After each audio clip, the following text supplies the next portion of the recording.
I would also say to clearly put, this seems really basic, but clearly put the word pitch in the subject line. Like we're getting, 50, 100, 200 emails a day. Half of them come from publicists. So you're scanning very, very quickly. Often you don't even click in, you just delete it based on the subject line. Make it clear there's like something exciting inside. Pitch, very quick description of what that thing is.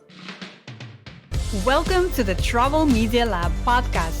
I'm your host, Yulia Denisuk, an award-winning travel photographer and writer, entrepreneur, community builder, and a firm believer that every one of us can go after the stories we've always wanted to tell, with the right support, encouragement, and structure. I'm on a mission to help women storytellers everywhere break into and thrive in the travel media space. If you're ready to ditch your fears to the side, grow your knowledge and confidence, and publish your travel stories, you're in the right place. Let's go. On the podcast today, I want to share with you a part of a very special conversation we had in our membership, The Circle. Inside our membership, we run weekly check-ins, monthly brainstorm meetings and workshops, and more, all with the goal of helping our members publish their travel stories. And occasionally, we invite wonderful people from inside the travel media industry to share their knowledge with us. So this is what I'd like to share with you today. We held a workshop with Ashlea Halpern, a veteran travel editor who's worked at publications like AFAR, Condé Nast Traveler, Appétit, and more. In this hour-long workshop, Ashlea covered her tips for working with editors, what to include in your pitch, and which ideas would get the editors excited. Our members also had a chance to ask Ashlea just about any question on working with travel editors.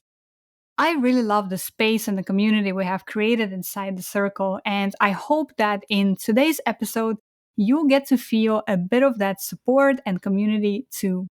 And if you're interested in joining us inside the circle, I want you to know that we have 3 different levels at which you can join us and start working toward getting your own travel stories published. And by the way, all of our workshops get recorded, so when you join, you get access to the full conversation with Ashlea. Get more information about the circle and join us at travelmedialab.com/circle. All right, let's get into this episode. All right, so welcome everyone to our workshop. I'm really excited that we were able to do this with Ashlea today, and we're going to give people some more minutes to join us. But while we are, let me introduce the wonderful Ashlea Halpern, who is just such a joy to work with and a wonderful person who I've met. I had a pleasure of meeting in person during the conference at IMM, International Media Marketplace, a couple of years ago now, right? I think, was it 2019? It was right before the COVID shutdown, the first COVID shutdown. The original shutdown. Yes, and I was very lucky to do work with Ashlea, and then we became good friends. Ashlea is an incredible storyteller, editor, writer, traveler, very savvy traveler, who seeks out just really wonderful stories around the world. And of course, Ashlea was on our podcast as well. So if you guys haven't had a chance to listen yet to our episode, please do, because she shares lots of insights there too. But I thought it would be really nice for her to come in and talk to you guys face to face and really just give her perspective and lift the veil, although I really don't like that expression so much, but lift a bit of that, mystery that we have about working with editors and what is that all about. In the circle, we often talk about how much trepidation we have pitching editors, and we often have a lot of different fears associated with that. So I thought it would be so great to meet the real person behind the editor's job and see how wonderful she is and how much she can share with us today. So without further ado, I introduce to you guys the wonderful Ashlea Halpern, and very happy to have you here tonight with us, Ashlea. So welcome. Thank you. I can't possibly live up to everything she just said, so prepare to be disappointed right from the start. No way. So I think the way I was thinking that we can take this is that perhaps for the first 30 minutes, Ashley can share some thoughts on this topic of working with editors, working with freelancers, some best practices, some insights, some things that she has seen over the years. And then I'm sure you guys will have some questions. So then we can have a bit of an open conversation later on, which I thought would be just really wonderful as well. How does that work for you, Ashley? That's perfect. And I should say too, I've been an editor in-house at a lot of magazines. I've worked as a contributing editor and editor at large at various publications, but I also write a lot. So I know both sides of the fence. I have dealt with the same like fear and trepidation, and especially cold pitching people you don't know, feeling like you had the best idea in the world and then it's summarily rejected by like every outlet you've ever encountered. It sucks. I get it. So I think I can speak to like both sides of the equation, and I'm happy to answer any questions you might have to the best of my ability. Yes, and actually, if I may share this, Ashley, just a little tiny snippet of my experience of working with you. I remember how incredibly nice and thoughtful and empathetic you are to every time we communicate about things like rejections, right? For example, when I pitch something and it doesn't get accepted by the magazine, I just get the most thoughtful and nice notes from you about those rejections. And I think that is because you have both of those perspectives, right? You've been on both sides, so you know how it is. Well, it drives me insane when editors don't reply, having been on both sides. Like there's just everyone's busy. Writers are busy. Editors, everyone in the world is busy. You can take 2 seconds to write a 2-line reply to at least get status check for people, let them know where things are at. And I think the most important thing, and why, at least like with writers that have clearly put effort into a pitch, I try to let them know why it doesn't work. Often it has nothing to do with their pitch. It has to do with internal agendas. It has to do with top-down management. There's like 10,000 things it could be. It could just be about one of those places that, well, we did a Philly story like 3 years ago, so I think we've met our quota for the next, 3 decades. Hit us back when you're 45 or whatever the weirdness is. So often it has nothing to do with you. And I feel like that's really important to let writers know that and encourage them like to keep coming back with ideas. Because at the end of the day, like they're filling most of your pages. Lots of cool ideas are generated in-house, but some of the very best stuff often comes outside that ivory tower. Yes. Oh my God. It's so amazing to hear that again from Charlotte says, add note to calendar for 2061. Yes, exactly. It's so amazing to hear that coming from you, Ashley, right? Because I talk about this in the circle. You guys have heard me say the same thing again and again, but it's just so wonderful to hear it from you. So that's awesome. And there's often, there's so many ideas. Julia's pitched so many of them that I think are incredible. And just for one reason or another, like I want to read that. And if I want to read it, even if I'm not going to get to read it in whatever publication I'm assigning for at that time, I want to read it somewhere. So I don't want them to give up on that idea because there's a lot of publications out there. At the same time, I don't want them to sell themselves too short and wind up selling it for a pittance. I'd rather they keep trying someplace that's going to offer some return on their investment in the work. So in that vein, actually, I wonder if you could sort of give us your thought on how to manage that push and pull, right? Because there's this like, I want to place the story. I wanted to find a home. I want to find a nice and appropriate home for it, but also I don't want to keep pitching it for a year and then, the energy dies on it or something. So how do you think about managing that tension? I think it depends on the type of piece. It certainly depends. Are you picturing something more featurey, something that's going to evolve a lot where you're going to have to keep re-interviewing? How time sensitive is it? Obviously, time sensitivity, if it's pegged to an opening or some sort of major, news, like say some UNESCO thing is happening and there's this time sensitive pitch, you have to hustle a little more. You might have to lower the bar a little bit, but hopefully that type of story can be a quicker turnaround too.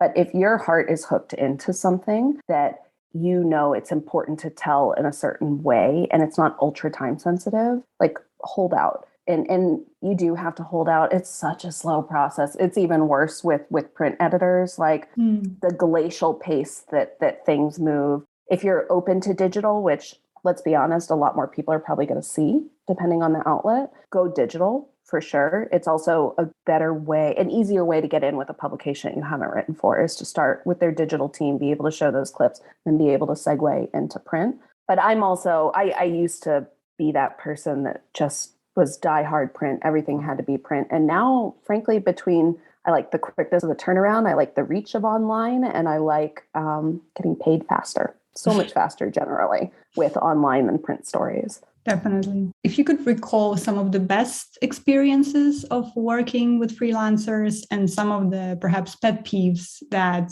we should watch out for. I'm sure you have many. Yeah. I made a whole bulleted list. One of the first things, especially if you're cold contacting a place, is contact one editor at a time. Don't spam half the staff. I know it's tempting when you don't know who to focus your pitch on, but you're still better off one at a time. Spamming too many, or even putting 2 or 3 editors on, it can feel spammy. And then you're kind of giving them an out not to reply to you because they're like, oh, I figured so-and-so would respond to them. No, like laser focus on one person if you can. And if they're not the right person, hopefully they'll be decent and suggest, oh, actually so-and-so edits that section, contact them instead. So that's one of the first things. I know it can be painful to wait, but I've definitely had someone pitch and then they will follow up the next day or 2 days later. Like give it at least 7 to 10 days. And I would say if you followed up twice, unless you already have a working rapport with them and you know that they're just like kind of a hot mess and can't like be on top of their email and you have to pester them to get a response,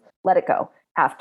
If you don't, especially after a third response, like don't find someone else on that staff or pick another outlet to focus on. I would also say to clearly this seems really basic, but clearly put the word pitch in the subject line. Like we're getting, 50, 100, 200 emails a day. Half of them come from publicists. So you're scanning very, very quickly. Often you don't even click in, you just delete it based on the subject line. Make it clear there's like something exciting inside. Pitch : very quick description of what that thing is. I also think keep it short. Like most editors have sort of ADHD, just inability to concentrate anymore. It's got to be 3 short paragraphs or less. And I know that can feel really hard to boil down something, but think of it as the equivalent of an elevator pitch. If you're like riding the elevator with Mark Cuban and you have 30 seconds to tell him what your business is, like that's essentially what you're doing with this. Here's who I am. Here's my idea. Here's why I'm the best person to tell it. Don't send attachments.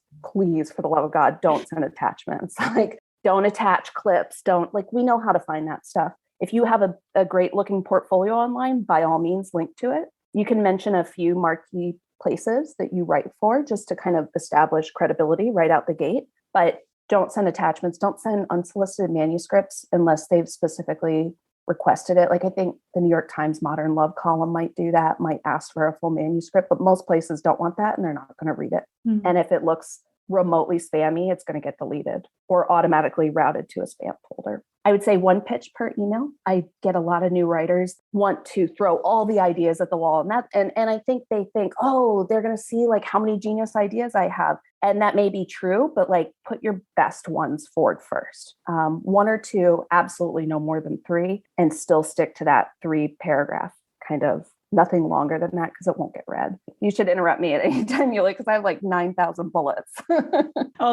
This is like gold. I'm just like loving to hear all that from you. I think one thing I want to just point out, because for me, it's a great refresher too. Just the realization of how freaking important subject lines are. Yeah. It's probably the most important thing to ensure. Well, it is the thing to ensure that the pitches even gets opened, right? So yeah, and you just have to remember, editors are just being inundated with press releases, and sad to say, I don't look at the vast majority of them unless the subject line really catches me or it's coming from a PR person that I've already have a relationship with. I know they don't waste my time with stupid stuff. So you want to stand out from that. But I almost will always open something if it says pitch, because I'm like, oh, what do we have here? What is this? I do think it's important to acknowledge other stories that have been written on the topic, specifically by the outlet that you're, if by the outlet, but also by the outlet's competitors. So make it clear, like you've done your research, what's already been written about this out there. And if there is a lot, then say how you're going to evolve that story, what you're going to add to spark new conversation around it or make people think about it differently. And that's why I feel like a bit of an amateur move I get from a lot of newer writers is to pitch very kind of generic SEO friendly content, like best this, best that. All that stuff mostly is being handled in-house, or it's going to already be farmed out to a group of sort of trusted stable of freelancers. So the first way to get in any place is just to have an exceptional idea or an exceptional spin on an idea that's already out there. I think that's a really interesting insight for you guys to take note, because actually in the circle, we talk a lot about getting a foot in the door with some, let's say, simpler pitches and ideas. But you're actually saying, no, bring your most interesting and intriguing idea that perhaps no one else can bring. But that's what you mean. You know what, though? That depends on the outlet. I'm thinking of it more like the vast majority of travel editorial I've been doing the last 2 years has been with Condé Nast Traveler. So I'm thinking more in that vein right now, places like AFAR. If you are pitching places like Thrillist, things that are more generalist, less specific, then yeah, that approach could work. But at least most of the outlets I have experience with, the SEO, they definitely do those SEO articles all the time. But they often go to staffers. They're often cobbled together from pre-existing content, which is why staffers handle it. Mm-hmm. Or it's just, we know we have to do this holiday stuff around this time. We're going to farm it out to a freelancer for a quick turnaround. Mm-hmm. So I think it's more of advice for cold approaching someone for the first time. Mm-hmm. At least those type of outlets, ones that are a little less like Culture Trip, Thrillist, just straight SEO kind of content farms. No, that makes sense. This is a little more relevant, I think, for print. And I say this also as I used to edit the strategist section at New York Magazine, and I was a special projects editor at Bon Appetit for a while. If you want to pitch print, I think it's really important to think about packaging. How does this look in print? How many pages are you envisioning it? Is it a straight right through? Are there sidebars? Is it a runner plus pull quotes and call outs and a ticker at the bottom with like extra advice? Like, you want to think like a print editor. And it just can help with, even though it's technically the editor's job to do that, you're making their job easier. You're already thinking through, how does this thing look in a print magazine? What makes the package cohesive feeling, and how many different elements can you incorporate? You could do that a little with digital. Sometimes they'll add a sidebar or something, but I don't think it's as important for digital. 2 points on that. First, I love that you use that phrase, make editor's job easier, because that's exactly what I talk about all the time. Like, put yourself in the editor's shoes, have some empathy to that job, because it's not an easy job by any means. And if you have that empathy and that perspective in your pitches, I believe that it will make it easier for you to get your pitches accepted, because you have that perspective. But for your point about imagining how the print piece would look like, so you recommend that we put it in the initial pitch, like as maybe a couple of lines at the end, like this is how I imagine it, kind of thing? Yeah, I think it's even one sentence, 2 sentences, and obviously I come from like more of a packaging background. A lot of my jobs have been heavily packaging. When you get, some 12-page thing in Bon Appetit and it has 12 different ways to do something, and each element, one's an infographic and one's a little essay and so I think a lot in those terms. It can be, I'm imagining this as a 600 to 800 word story with 2 sidebars, and here would be the ideas for the sidebars. It's just kind of imagine editors as like the laziest people in the world, and anything you can do to make their job easier when they have to turn around and then pitch it up the ranks or take it to an EIC, you're making them look good. I mean, it's like, oh, they already thought through the packaging of this thing. Interesting. It's more likely to get greenlit that way. Interesting. And the EIC is the editor-in-chief meeting where all the ideas from all the pitches they've been receiving gets discussed, usually like once a month or something, right? Although in some places it can be... Yeah, it depends on the publication. When I was at New York Magazine, it was weekly and everybody dreaded it.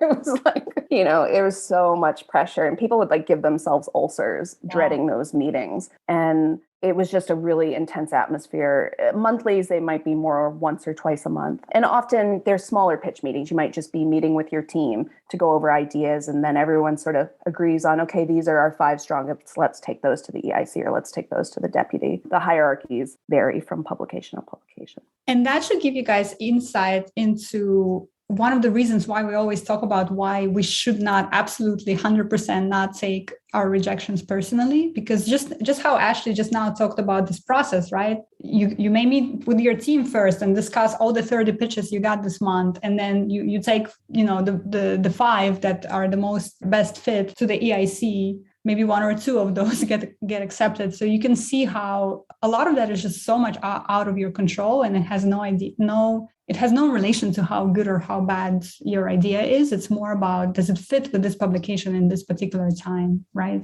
Yeah, and so much.